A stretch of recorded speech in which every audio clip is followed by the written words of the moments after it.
I always try to give these things a few minutes just to see if people comment and make sure it's going live and that it's working on some level. Excellent. Yeah, looks like it's working on my end. Okay.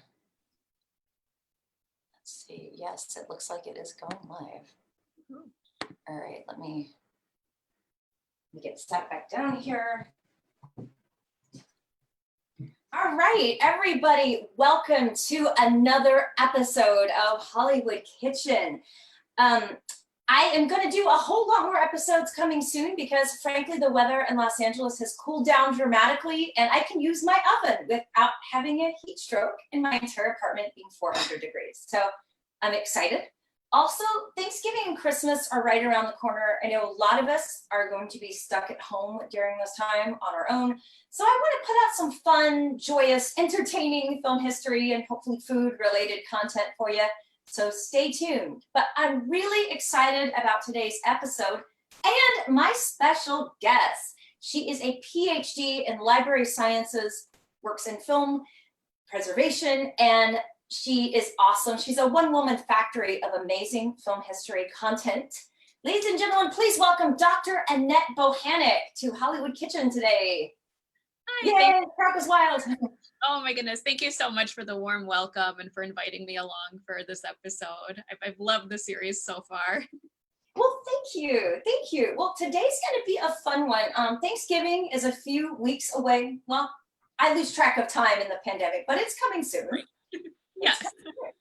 And I thought today it would be fun to make a Thanksgiving themed recipe. And today, Annette and I are going to make Janet Gaynor's New England pumpkin pie. Now, the recipe comes to us from this 1930s cookbook that I have, and I've posted the actual pages of the recipe online. I found the coolest thing, this plastic thing that I can actually stick the cookbook behind so I can read it without getting things all over it, which is pretty darned awesome. So, and Annette, tell me, you looked up what makes this a New England pumpkin pie as opposed to a regular pumpkin pie, right?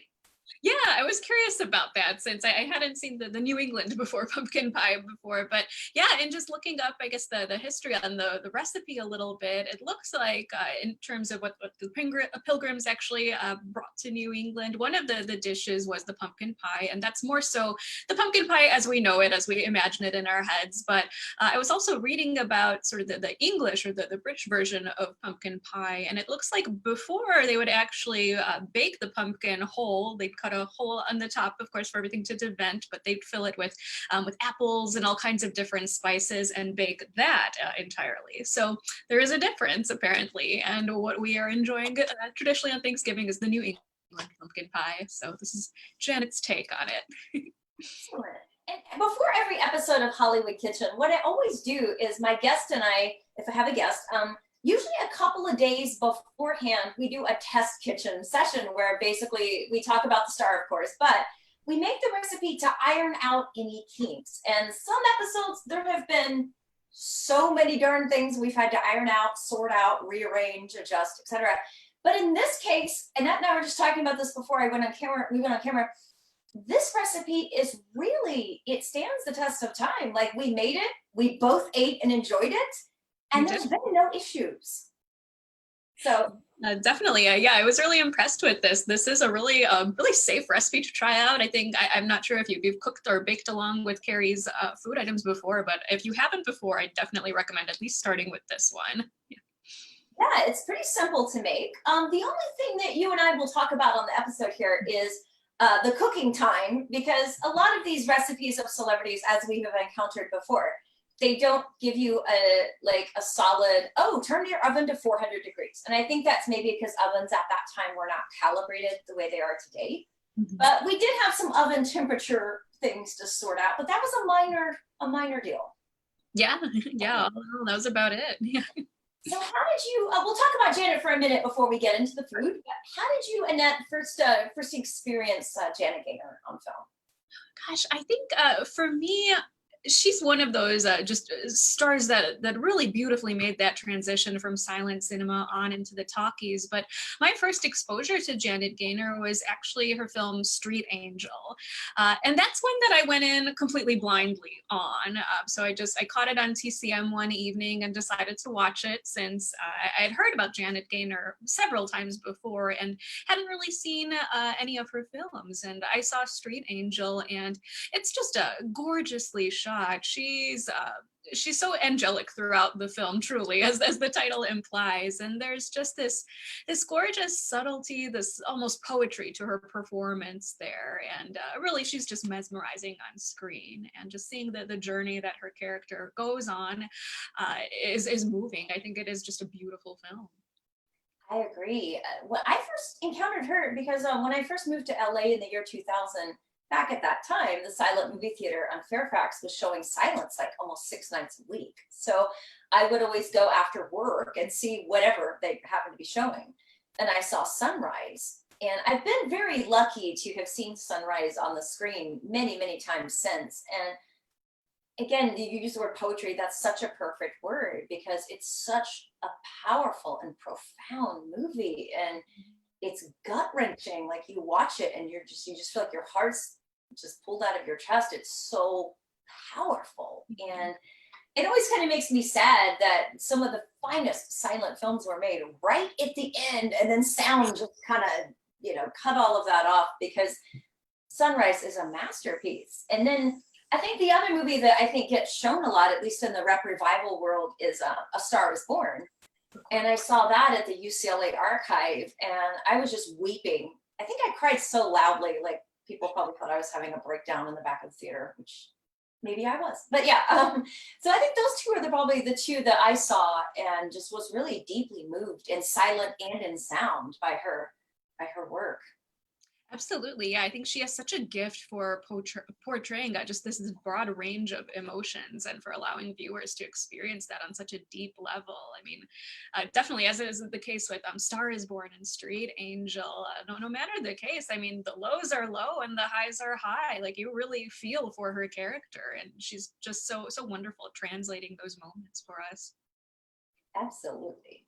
Well, we'll start off with the recipe here. So the New England pumpkin pie, I'll kind of point out all the ingredients on my table here. What you'll need, we need brown sugar, 2 cups of brown sugar, a 1/2 cup of molasses, 2 tablespoons of flour, 2 tablespoons of cinnamon, a tablespoon of mace. I did not know what mace was when we started, other than that's the black tube of stuff I keep in my purse when I'm on Hollywood Boulevard at night. Right. I didn't know mace was a spice. I had no idea. So I learned something new every episode. As did I. I had to quickly Google that one. Yeah. So okay, I've got the mace. We have a tablespoon. Let's see. We've got and we have a teaspoon of cloves. So we have the mace and we have the cloves.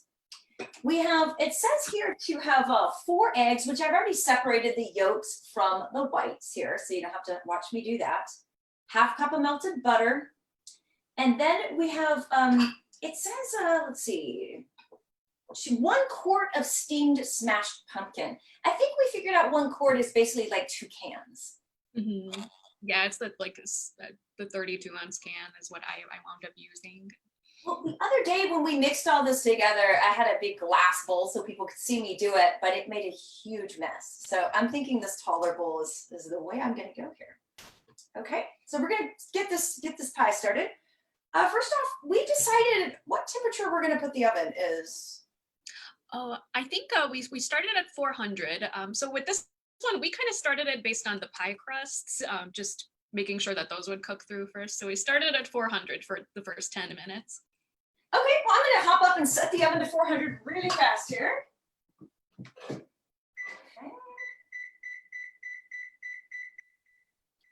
My kitchen's really tiny, so I have to kind of run around a bit here. Okay. So mix 2 tablespoons of flour. Okay, taking my flour, putting it in here. Okay, 2 tablespoons of cinnamon, 1 tablespoon of mace. That's the mace. Okay. And then the cloves. 1 teaspoon of cloves. Yep. The ground cloves for that. 2 cups of brown sugar. I went to the store and finally got some more brown sugar. Okay. Let me get all these extra bowls out of the way here. Okay. Let's see. All right, 2 cups. Add to this mixture 1 quart of steamed smashed pumpkin. Okay, we're going to take our steamed smashed pumpkin and add it to the mixture of the dry goods here.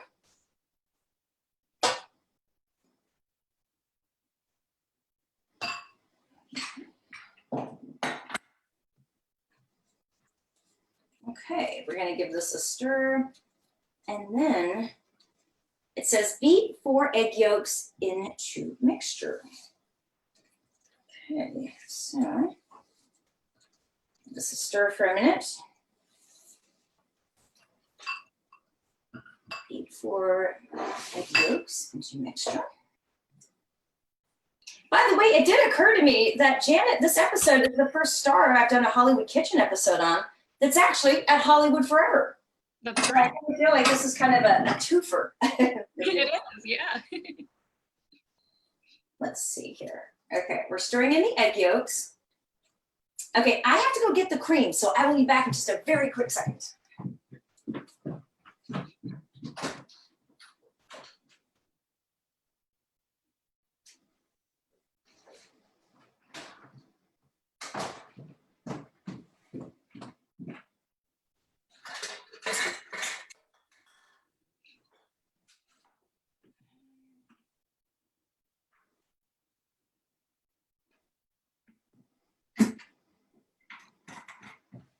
All right, now we got 1/2 cup of cream.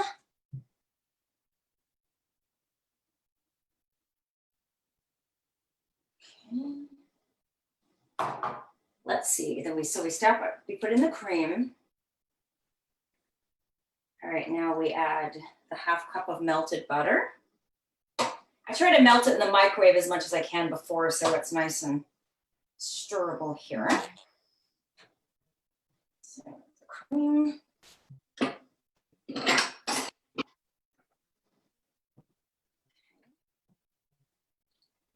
cup of molasses. Okay, molasses. I just love to hold it up and watch it just pour into a bowl. It's kind of amusing. Just see it do that. Yeah, this is one of the unique bits about this recipe. I hadn't really used molasses as a sweetener in pumpkin pie before. My mom, my family lives in Georgia, and my mom gets these Georgia pecans every year and makes these incredible pecan pies that will just blow your mind good. And she always uses molasses when she makes her pecan pies. So, but that's the only kind of pie I had seen that had molasses in it until this.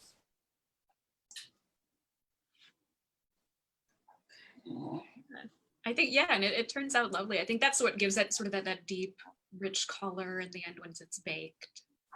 Oh, definitely. Okay, let's see. All right, now we fold in egg whites. This is taking me a minute to kind of, I'm going to use a different spoon here to stir all of this.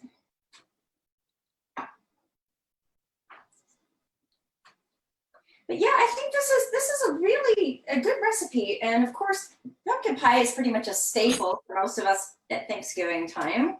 Sure.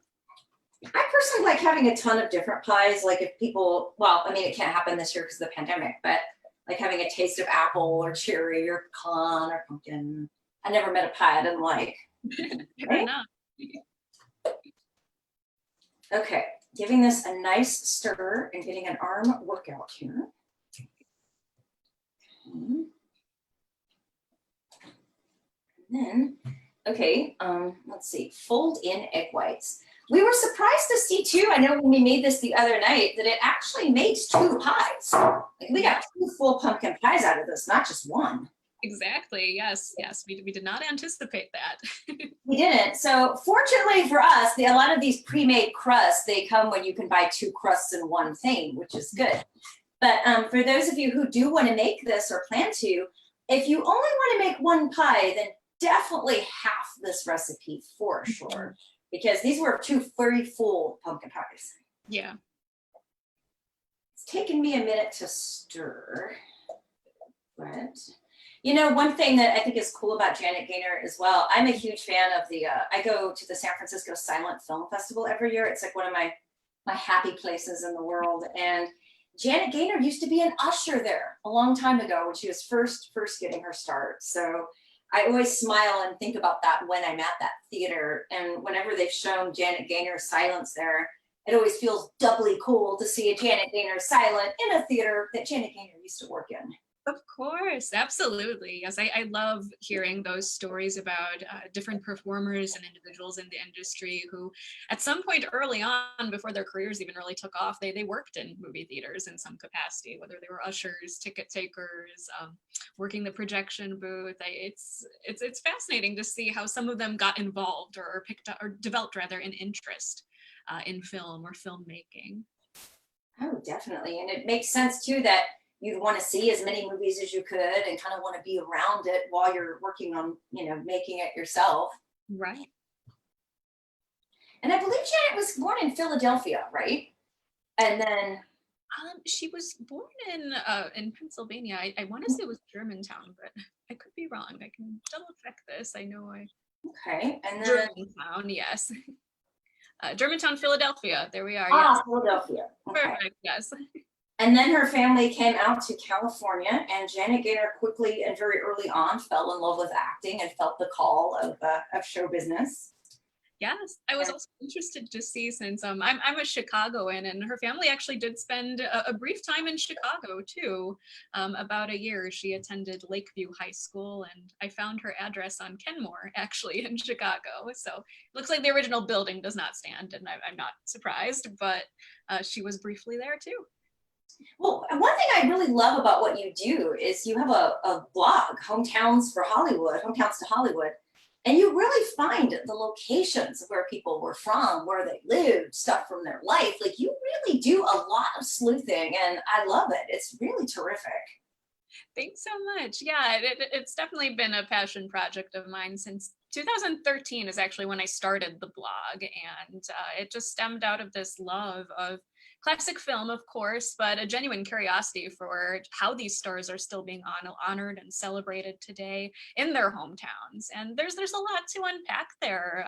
Granted, not every star has like a museum dedicated to him or her, but in some cases they are honored in other ways. Maybe like a childhood home still stands, or there's a statue to him or her, some sort of a philanthropic effort to maybe which they contributed, or in some cases film festivals even in honor of the person. So it's really so diversified in terms of how these individuals are celebrated. I became fascinated with this too. In about 2003, my mom and dad and brother and I were driving up the East Coast for Christmas, and we were going to spend it at Williamsburg, Virginia.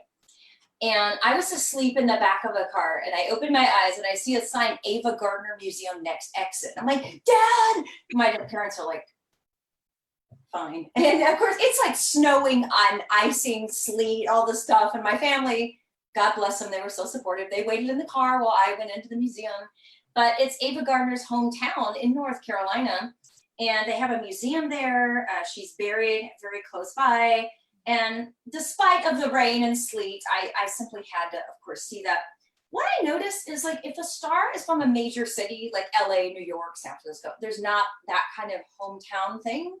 But like if they're from Kedys, Ohio, like Gable, or Harlem, Georgia, like Oliver Hardy, it seems like when they're from a small town, there seems to be a much bigger deal about their presence to me, at least that I've noticed. Yes, I think so too. And it's a lot of those situations where there is like a full-on museum dedicated to the person. And there's a lot to see there aside from just a home, for example, or a statue. It's those larger scale museums that really intrigue me. And certainly the Ava Gardner is one I do hope to visit. I want to go again because when I went, digital cameras were not a thing, and I don't even think I had a camera on me that day. And so I didn't get to chronicle the visit as thoroughly as I would have liked.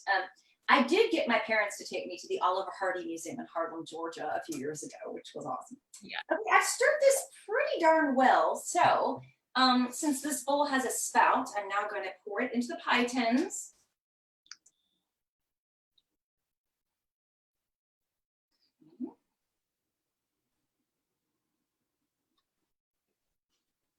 And you had a really good cooking tip for me the other day that I had never done and did not know about, because I never made a pie, believe it or not, until you and I did this the other night. You suggested putting them on a cooking sheet. So if there's any bubble over or spillage or something, that it doesn't get in my stove, it just gets on the cookie sheet.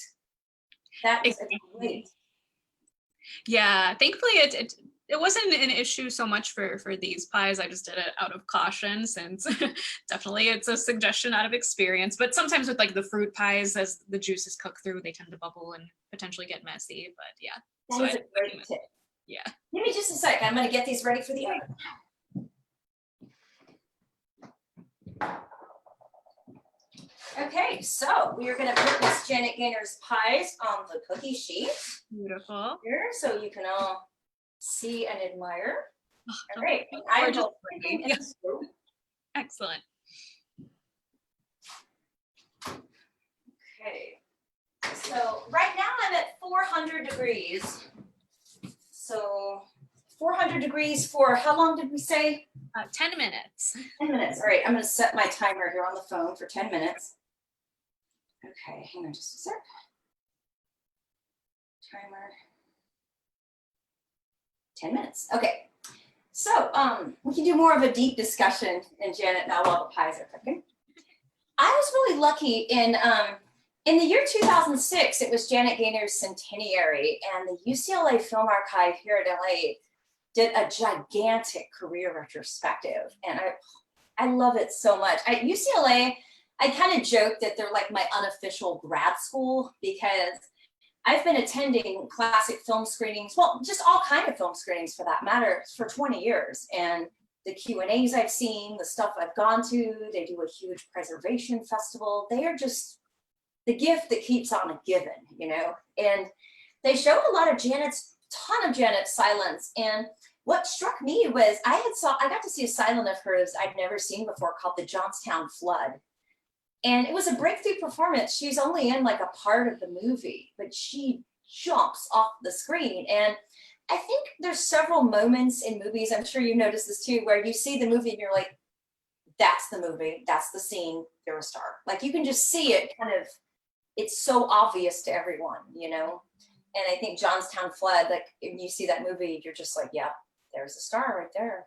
And that really launched her. And I saw Lucky Star with Charles Farrell, Street Angels, Seventh Heaven, Sunrise, like all the silence and a lot of the sound ones as well. And it's really interesting to kind of look at a giant body of work kind of in a succession like that, you know. Mm-hmm. And she made the transition from silent to sound when so many of her peers didn't, you know, which is really an achievement. Yeah, definitely. It's such a fascinating period for Hollywood, since of course the silent era had established so many of these beautiful films, and by default a style of performance was born. And so making that leap from silent performance on to actually speaking in films required definitely certainly a turnaround in terms of what types of performances were being delivered, how they were going to convey emotions with words instead of you know, as Gloria Swanson once said, that they're just their faces, you know. So I think, yeah, it's so important to see, I think, and acknowledge the challenges with that transition, since a fair amount rather of stars did make that transition smoothly, but a lot of careers also ended during that period too, which is a sad reality. And I think one of Janet's advantages was she was still pretty young. Like some of the stars that didn't make the transition, they were getting their late 30s, early 40s, mid 40s, which unfortunately, you know, was kind of bad because people like a lot of youthful young movie stars, it tends to be. But I think Janet was about 22 years old when she won the Oscar. Yes, yeah. She was the first Best Actress Academy Award winner. Yeah, it's interesting. She's one of many firsts. She was the first to win, of course, the Best Actress Oscar, but also the first to win it for two performances that year. So it was because of her work in two different films. And yes, she was the youngest person, of course, to win the Oscar until about the 1980s. So at 22. Yeah, yes. So eventually, yeah, someone a year younger than she was wound up winning Best Actress and breaking that record. But what a forerunner, though. What a big career achievement. Yeah, and I think they acknowledged another performance too. So I think there were a total of three that were kind of acknowledged that first year. If I'm not mistaken, I think it was Sunrise, Seventh Heaven, and Street Angel. Oh, you may be Or, right. Yeah. yeah, but either way, yeah, it was a multiple performance. Mhm. Which is something that the Academy decided to rethink later and focus upon one given performance in a film. But she's so great in like so many of those movies that it's almost impossible to say which one is the superior performance. Absolutely. And interestingly, like some of those films, you can draw some nice parallels from one film to the other. There are a lot of similarities in terms of the character qualities that she's portraying in these films, but each performance is just as moving, I would argue. Yeah, and I think a lot of these movies, especially the ones directed by Frank Berzaghi, they're so romantic, and there's such these themes of sacrifice and romance and redemption and love conquering all and everything that is so beautiful and hypnotic. I think that you just kind of lose yourself in those kind of movies.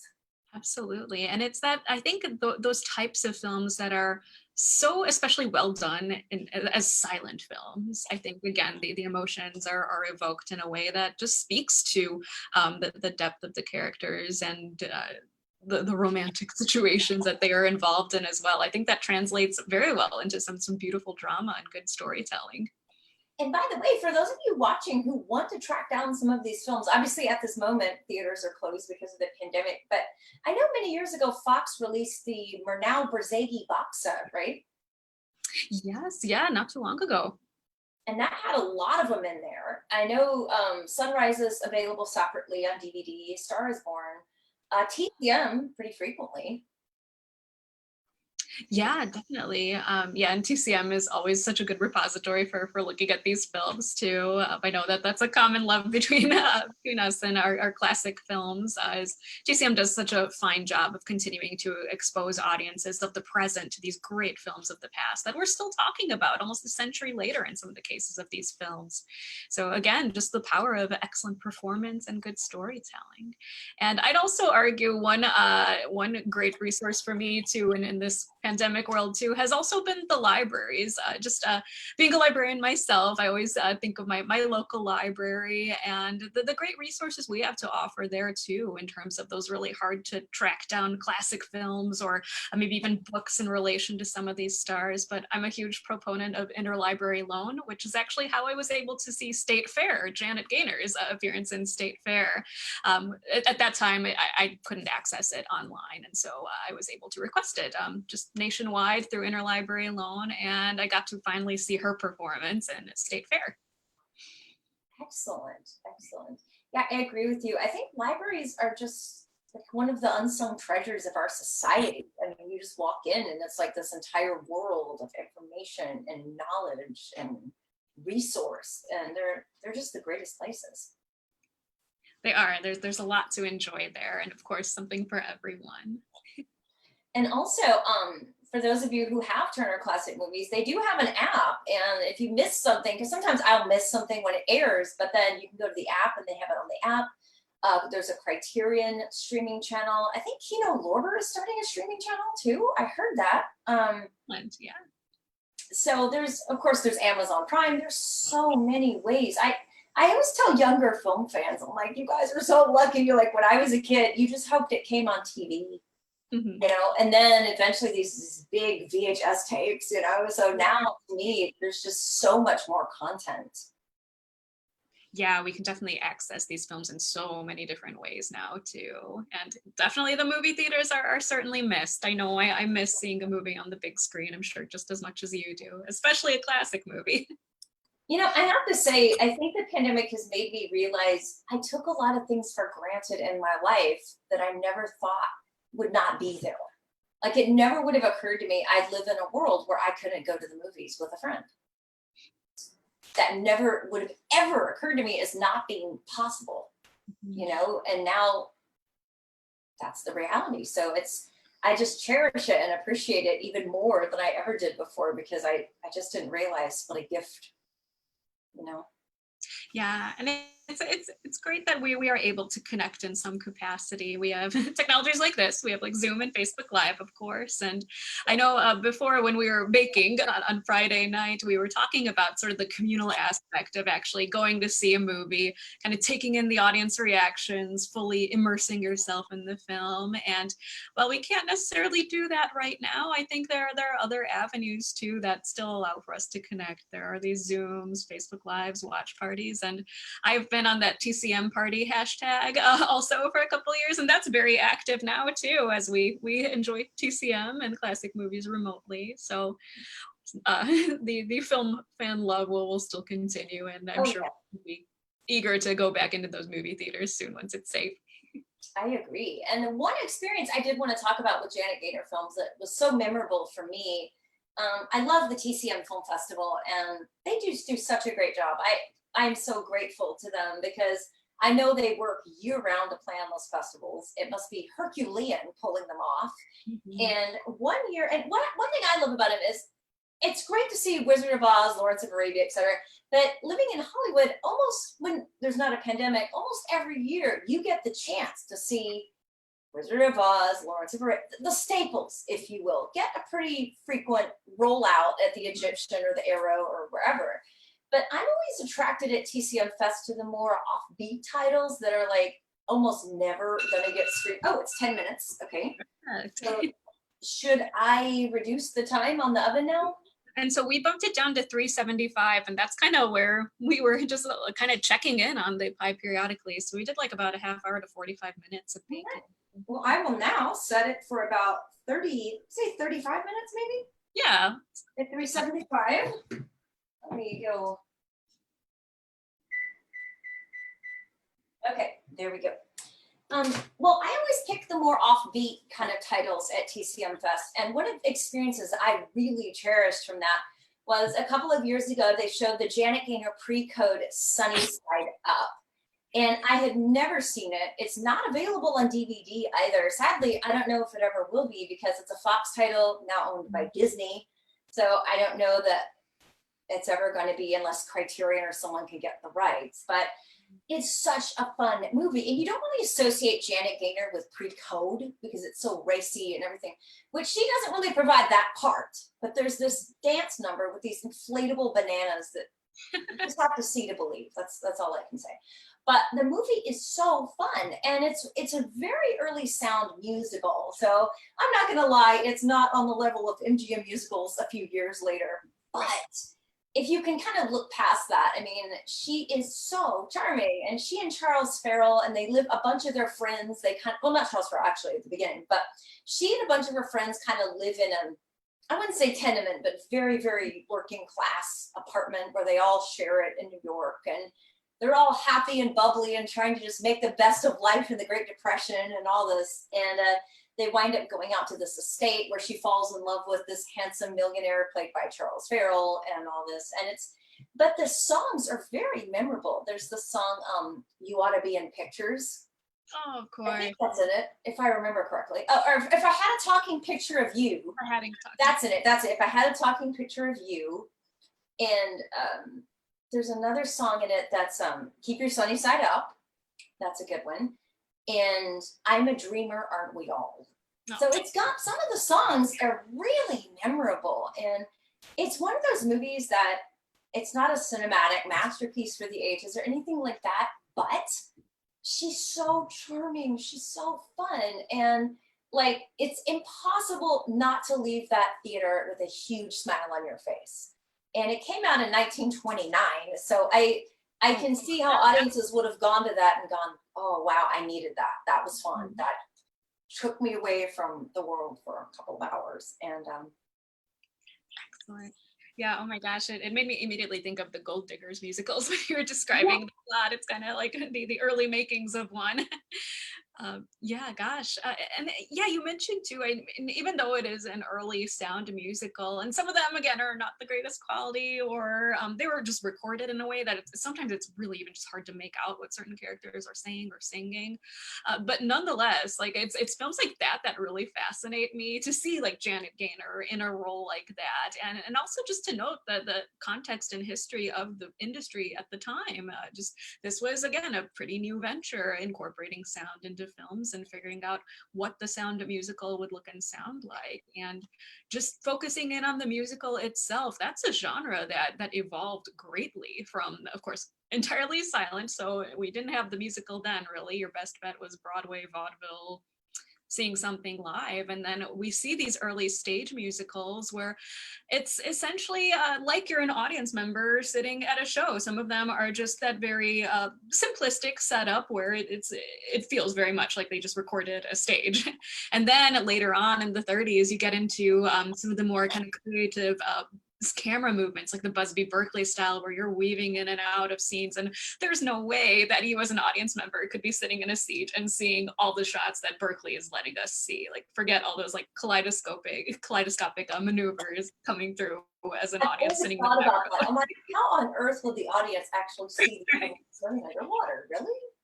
Exactly, yeah. So it calls for the audience to, I guess, depart from just reality for a moment and embrace the creativity here.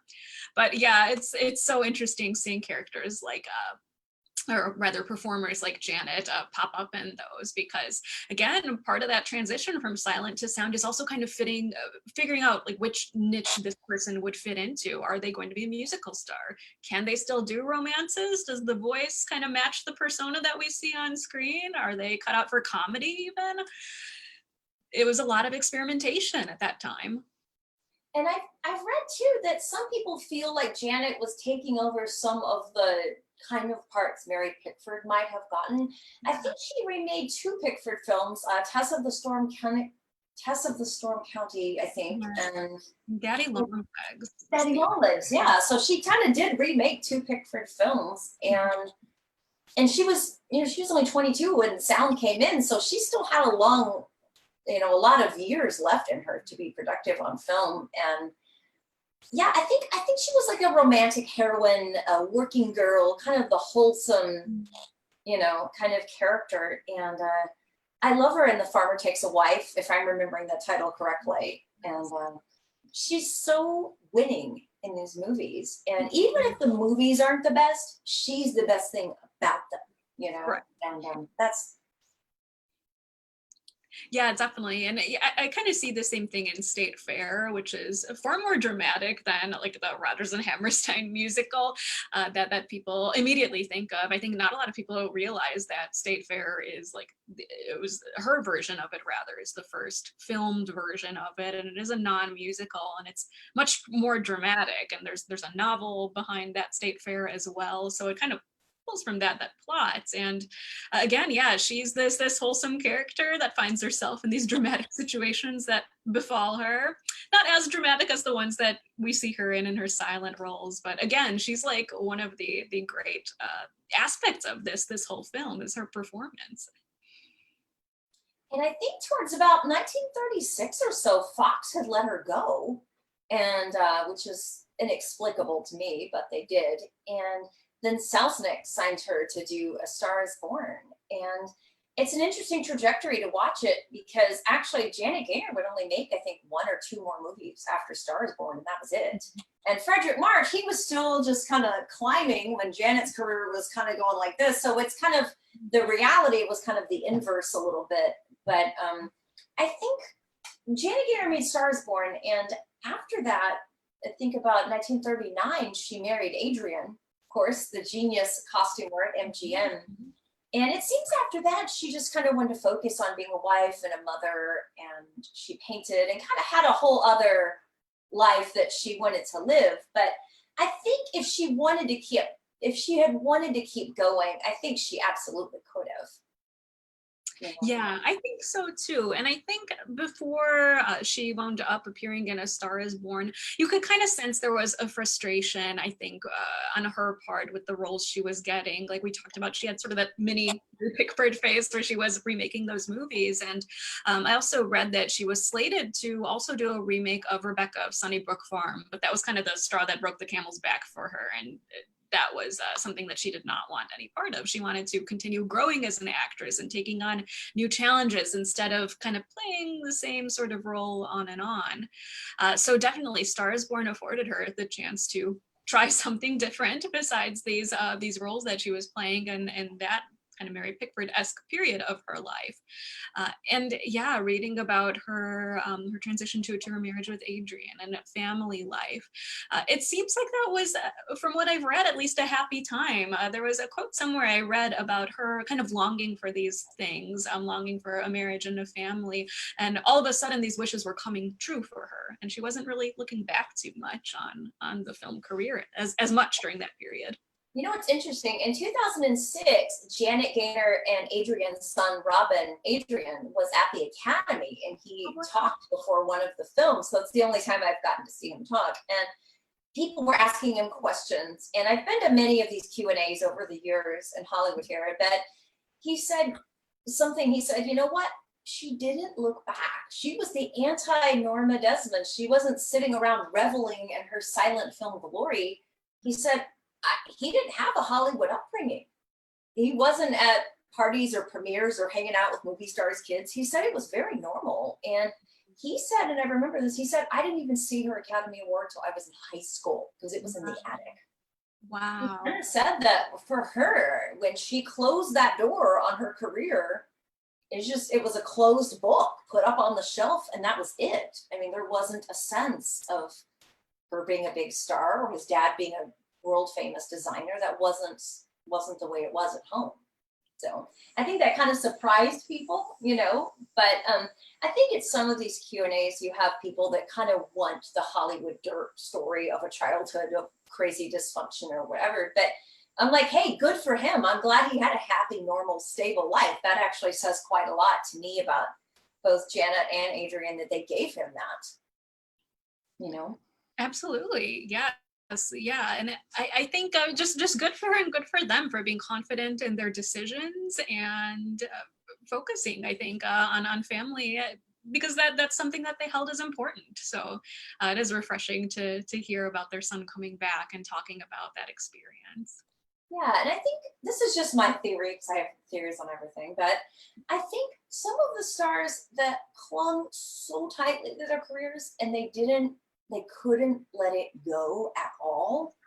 I think those are the ones that maybe their lives and certainly their families' lives maybe suffered because of it, because that was at the end of the day the number one thing and that was all they had. And I think for some of them that could go, you know what, I'm walking away or I'm taking a big break, or some of the ones that could kind of let it go and realize there are other things in life, other things I want to do in life. I think that's maybe, again, I'm speculating, but maybe a much more healthy approach to it. Then I will cling to stardom with everything I have until the bitter end. You know, I think that attitude or that maybe that mentality is a lot more difficult to live with. Mhm. Yeah, I can definitely see that. And yeah, I think there's a lot to unpack there and a lot of other stories that I'm sure point out a similar reality. I'm sure there are lots of other stars too who walked away at a time when they were exceptionally popular, or in other cases, some that certainly just valued their private life. You know, they fulfilled their celebrity duties. They made appearances when they needed to, but also when they were not working at the studio, they were home and that was their time. So it's interesting to see the ones that really like made that distinction too. Yeah, you could almost write a book on the psychology behind that, because some of them lived so publicly, like the kids were almost publicity props being trotted out, and then others that were so off the radar and just the exact opposite of that. And it's just so fascinating to me to look at how that affected everybody around them, really, you know?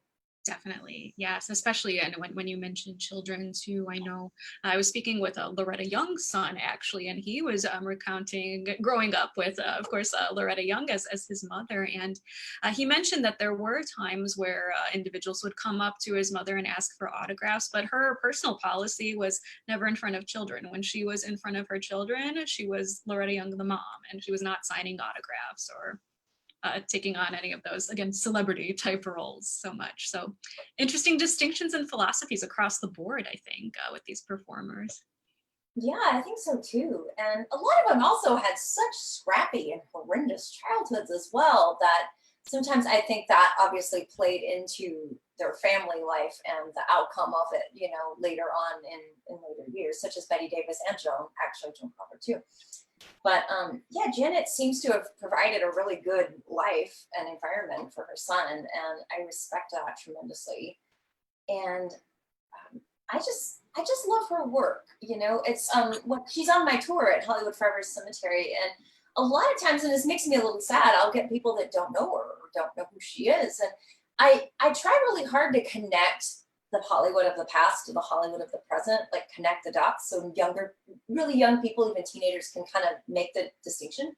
So I'll say, okay, well, she played this role way before Lady Gaga, Janet Gaynor did, then Right. Judy Garland, then Barbara Streisand, and then Lady Gaga. But Lady Gaga, it's like everything in Hollywood today, there was a building block long, long ago that started that.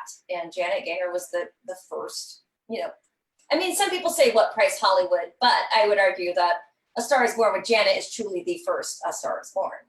So she was kind of the building block on that story, and it all started there. Absolutely, yeah. It's so fun to see how potentially like one performance could inspire another, or one story leads to another. Like, I think all of these films, and the beauty of it is that every film is its own little time capsule, and it's still a powerful storytelling medium. Audiences all over the world see these. New creative talents are inspired by them, and these stories, some of them, even in the cases of remakes, they just continue to be told and explored and reimagined for what our present is. Absolutely. And I think it's one thing I think it's kind of cool is that Judy Garland met with Janet Gaynor, and I've seen a picture of them sitting in a living room together talking about the movie. And then of course Judy Garland sang with Barbara Streisand on her show when Right? she had the Judy Garland show. And then Barbara Streisand and Lady Gaga have been friends. So I love that there's like a through line of maybe female friendship, camaraderie through that series. And that's kind of is something that I think is really powerful and actually really awesome, you know? Absolutely, yes. It's like they're passing the torch there.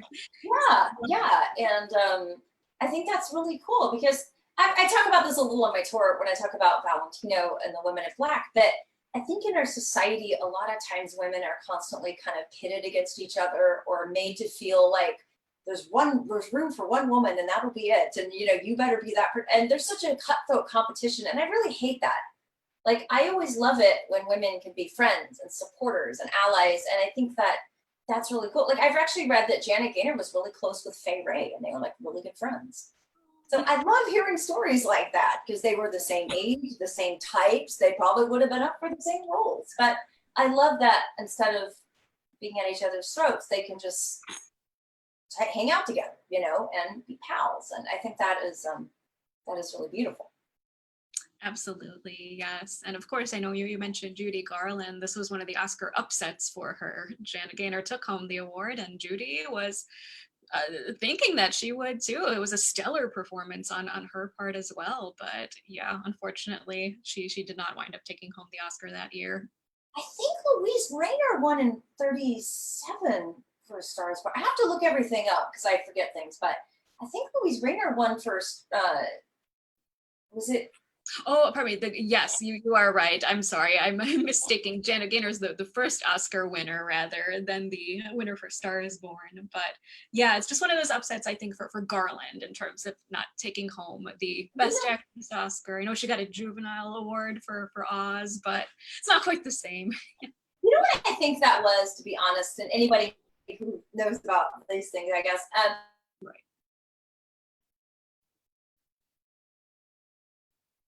Judy fought with the powers that be, of course, at MGM. And then she had a lot of run-ins with Jack Warner, and kind of his patience wore out, I think, a lot more quickly than MGM's did. And I think that the sentiment in the industry was just not on her side. And if it had been purely on performance, I mean, to me, that is one for the ages, that A Star is Born performance. It is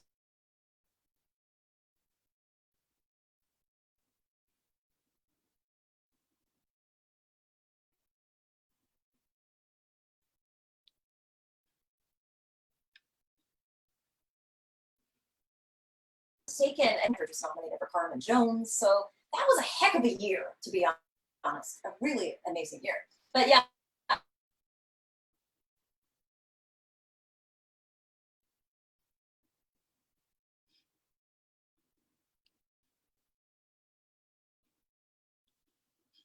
Are you there? Did the internet freeze? Yep, you just froze on me. I'm so Okay. sorry.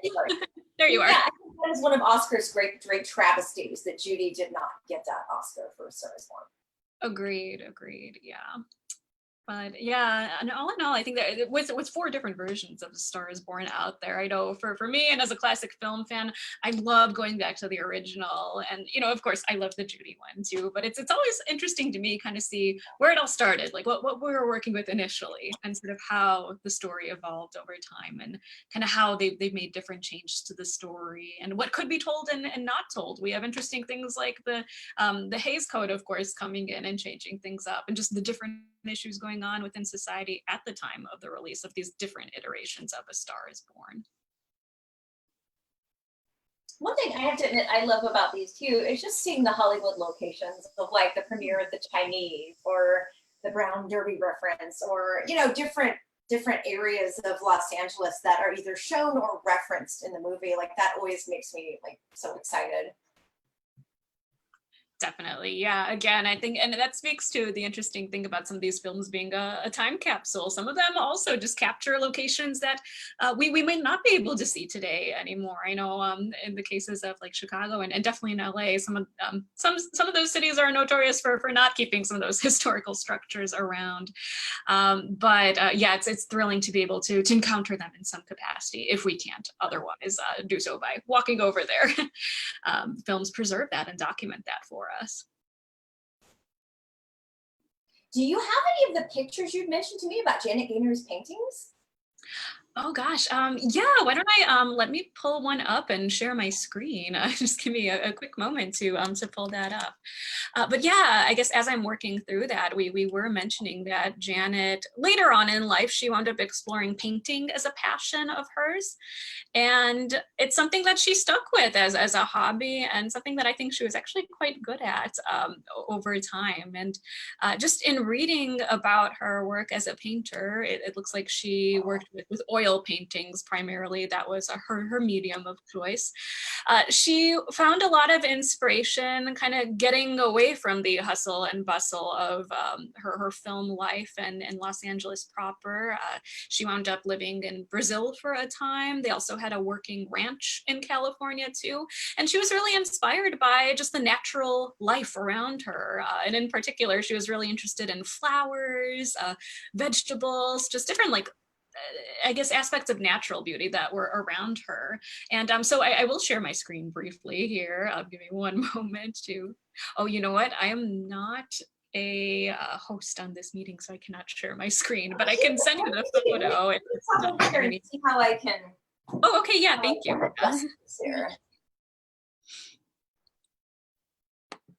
See if I can get the option. Okay, I just clicked on make host for make you the host. Okay, okay, host. That should do it. Oh, perfect. I think I should be able to now. Okay. Yeah, so I was mentioning that she wound up painting a lot of like still lifes, a lot of different flowers, vegetables, whatever was really around her and growing naturally. And I'm going to just briefly share my screen. Hopefully you should be able to see that. I know it's a little chaotic on my desktop here right now, but that is one of her paintings. So my boyfriend Don Romano actually happens to own this one, but this is a Janet Gaynor painting, and it's called Peeking Through the Fence. It's just some flowers, looks like that were on her property, and she painted them.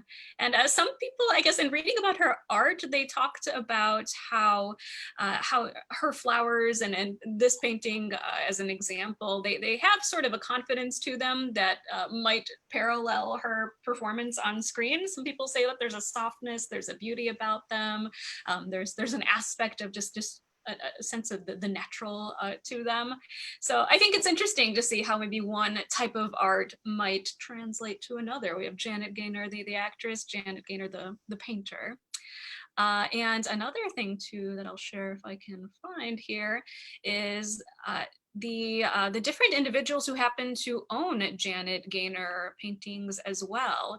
Let me just pull that up for you too. So I always like I know you mentioned the industry and different women supporting one another. I think the same too can be said for just performers in general, actually working together and supporting one another's work, be it maybe like a painting, like in this case, or certainly different films in which they appeared or might have even competed for different roles in. And I'll have to see if I can share this now. I'm sorry, my internet's running slow, but I'll wind up sending this picture on to you. But I do have a listing here, and there are some different actors and actresses listed. So I do have listed that Merle Oberon also happened to have a Janet Gaynor painting. There's a Mr. Robin, Adrian, also Ralph Edwards. But there are other individuals involved in the industry in at least some capacity who also happen to own Janet Gaynor paintings. So it's sweet to see, I think, see them buying pieces of her work and still honoring her talent in that way.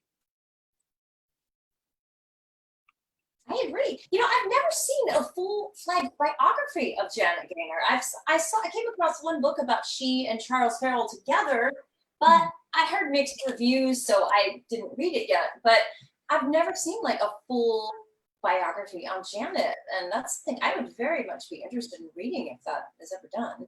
Same here. Yeah, I was curious about that when I was reading about Janet, and yeah, I didn't happen to run into a full-on biography about her either. So if anyone wants to take on the project, I think you have a built-in audience of film fans out there already.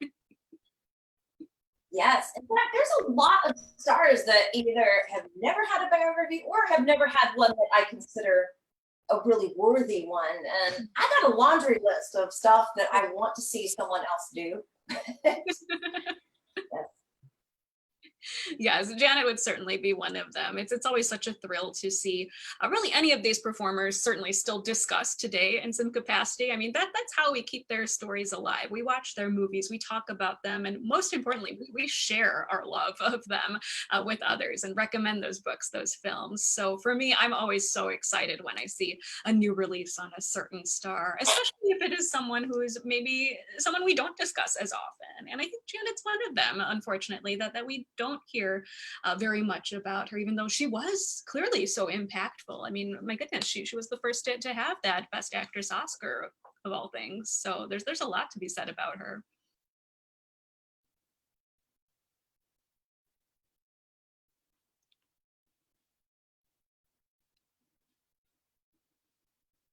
Kind of flew below the radar with a lot of the general public, at least certainly by today's standards. Like if you ask a lot of the general public, about classic Hollywood, they might go Betty Davis or Joan Crawford or Marilyn Monroe, or people that are just so much larger than life and had very tumultuous, scandalous, situations. And Janet wasn't like the larger than life. She was very naturalistic, and she seems to have had such a mellow personal life that just flew below the radar. And I think that's another reason, and except for a few of her films, they're not as cult classics as, you know what I mean? I wouldn't label them cult classics like the way some of the other ones are. So maybe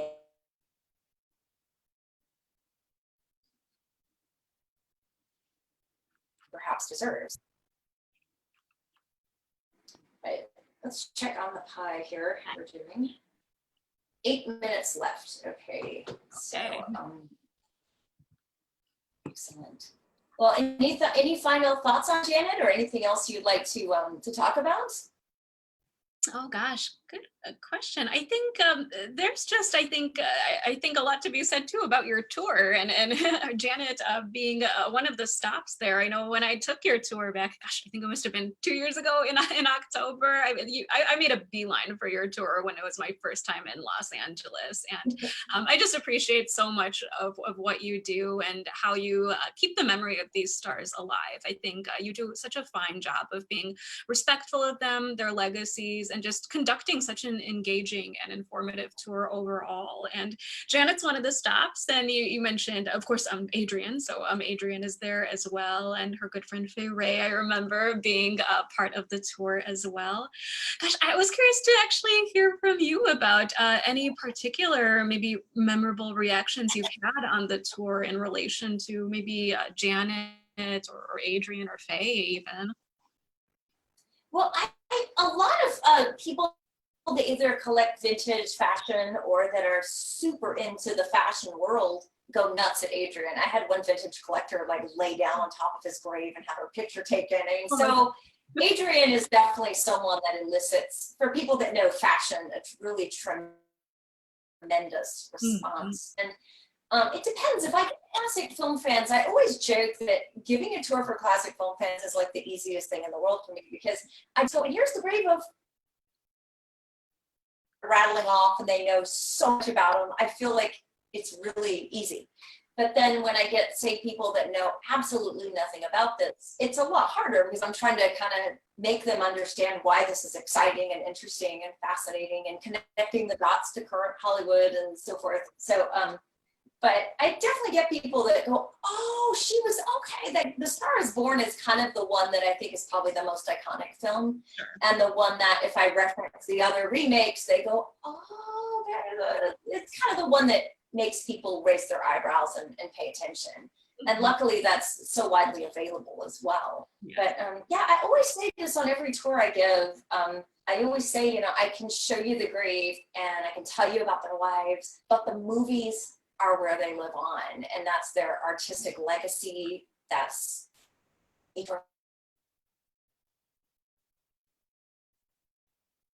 so always trying to direct people to find books or find movies or seek out this stuff. So let's see. Sorry, my internet's a little choppy here, but yes, I completely agree with you. Yeah, seeing the movies is definitely the way to remember them and explore them. And really, just that sort of going through films is how I became a classic film fan. If it weren't for me seeing Judy Garland in The Wizard of Oz, and one day stumbling upon TCM and seeing her in a movie that was not The Wizard of Oz, that blew my mind when I was 9 years old, and I just devoured her filmography at my local library, and by default learned about all the other great talents that she worked with along the way, and a film fan was born. So and I think just enjoying those films and those performances it is something that's important, and we are lucky to have what we have documented. I know, of course, not every film is unfortunately available to us, but yes, that is how we can connect with these stars. And certainly the work that these different archives do, and individuals dedicated to film preservation, and even those collectors that make some of those films otherwise thought lost available. All of that, I mean, it is truly just a global effort in terms of this love of film history and preservation. So definitely, I think it's something to be celebrated, and a medium to continue to be enjoyed.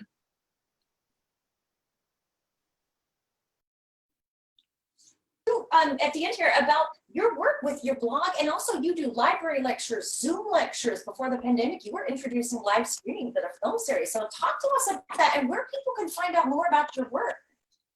Sure. So I do still maintain my blog. So hometowns2hollywood.com is the travel blog that I started. So it's Hometowns to Hollywood. I continue to actively maintain it. My first trip was actually to Harlem, Georgia, to the Oliver Hardy Museum. And I wound up documenting, again, a bit of information on Hardy, his life and legacy, and focusing more so on how he's remembered in his hometown. And it was that trip that really started it all. I realized there were so many other places I wanted to visit in terms names of museums. And then I kept looking further since, as mentioned, not every star has a museum. So I wanted to dig a little further in the research and see how else they are being honored. So after that first trip, my blog has really expanded to profile over 100 different classic film stars domestically, internationally, and to uncover how they're still being remembered and a bit more information about their early lives from before they were Hollywood famous. So the blog still does cover those different articles. There's also film reviews and interviews there as well, book reviews too, in relation to some of these books being released about classic film stars. And yes, I do also do a presentation series. So I have a different array of Hometowns to Hollywood related presentations in relation to classic film. And those I did do in person. Right now, nothing's really going on in person. So they are, for the most part, free Zoom lectures. So if you are interested, feel free to look at Hometowns to Hollywood on Facebook. I'll send on to my contact information if you want to subscribe to my newsletter and be alerted to when I'm presenting next and on what subject. And yeah, one of the things, as I mentioned, I miss pre-pandemic too, is being able to go to the movies. Previously, I was doing a lot of screenings of different classic films. In particular, I was regularly working with the Silent Film Society of Chicago, and they would do routine screenings at the Arcada Theater, which is a beautiful theater in St. Charles, Illinois. And even though it has been closed to the public for these past few months, they are actually doing a total revamp and some beautiful restoration work. It's a lovely theater from the 1920s, and it's going to be in beautiful condition once things reopen again. So I'm very excited to be able to walk into the Arcada again one of these days and screen another beautiful silent film. But yeah, gosh, so the last movie I think I saw before quarantine started was back in March. I think we were doing Harold Lloyd screenings. So I think that's kind of where my last film, I guess, yeah, in-person film experience was, but definitely eager to go back. And I think too, it's so important to support these efforts. I know for me, it's the Silent Film Society of Chicago, and I'm sure up by you, Carrie, you have many other organizations that are also doing important work in terms of sharing these different classic films and providing live accompaniment too, in the case of some of these silents. So there's a lot of great community efforts that go on, and a lot of great people who work together to keep just classic film alive. And you do have a Patreon account we should plug as well. So if people want to win contests or enter things and support your work and everything, then I definitely recommend that as well. Yeah, I'm going to go check the pie. I'm yeah, sorry. the pie. Yes, be right back.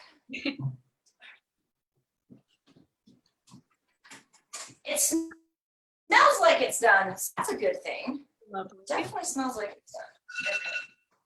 Okay. Stop. All right.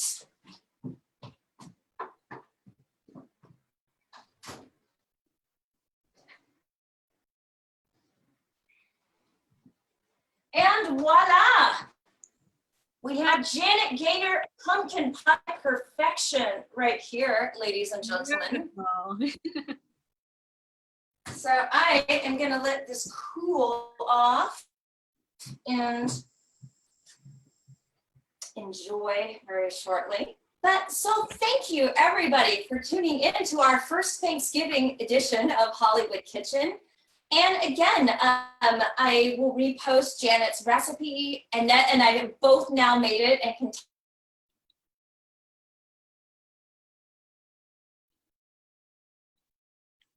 tune in to the future because I've definitely got a lot more coming up that I will be making for you in Hollywood Kitchen. And Annette, thank you again so much for being my guest. I met you through TCM, and it's such an honor to be your friend and support your work. And I'm so thrilled at what you're doing and so grateful that you took the time out to do this with me.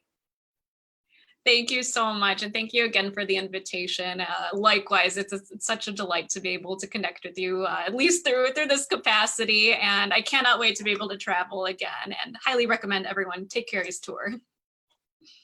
Thank you so much. Well, happy Thanksgiving, everybody. And stay tuned for more from Hollywood Kitchen. Happy Thanksgiving. We didn't take any questions. Oh. I can stick around if there are any questions.